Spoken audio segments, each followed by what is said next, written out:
तर मित्रांनो, तुमचं आजच्या ब्लॉगमध्ये स्वागत आहे. तर आजच्या ब्लॉगमध्ये मी माझ्या परिसरातील काही जे आम्ही वावरात घास बीस मका विका केलेले आहे ते आणि आमचं तळं दाखवणार आहे मी तुम्हाला. तर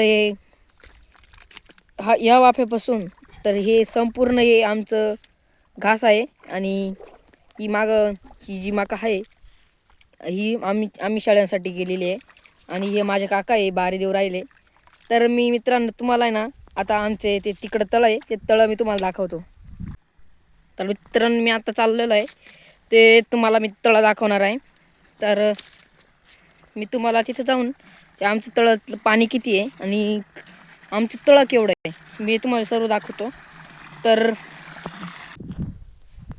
तर मित्रांनो, हे आमचं तळं हे बघा, हे इथून तर थेट तिथं आहे. तर मी तुम्हाला तळं अजून मधून दाखवतो, चला. तर आम्ही ही ट्रेन पाईप टाकलेला आहे इथं. आम्ही आंबे लावलेलं आहे, संपूर्ण इथून तिथून आंबे लावलेले आहे. तर हे आमचं तळं हे बघू शकता. तर आम्ही एक तळं आहे ना आमचं लीक झालेलं होतं, तर ते संपूर्ण खाली पाणी काढून टाकलं त्याच्यातनं आणि त्याचं लीक काढायचं होतं म्हणून मग लीक काढल्यानंतर 2च दिवसात हे तळं फुल पाण्यानं भरवलं आहे. रेग्युलर कंटिन्यू मोटर आमची चालू होती आणि ती मोटर खराब झालेली आहे, आता ती कामावून येऊन टाकलेली.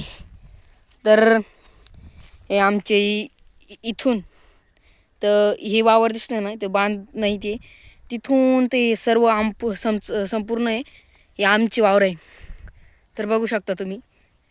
आणि हे तळ आहे ना, या तळ्याच्या त्या पलीकडने आमची वावर आहे तिकडं अजून. तर हे संपूर्ण आमच्या भागातील परिसर आहे.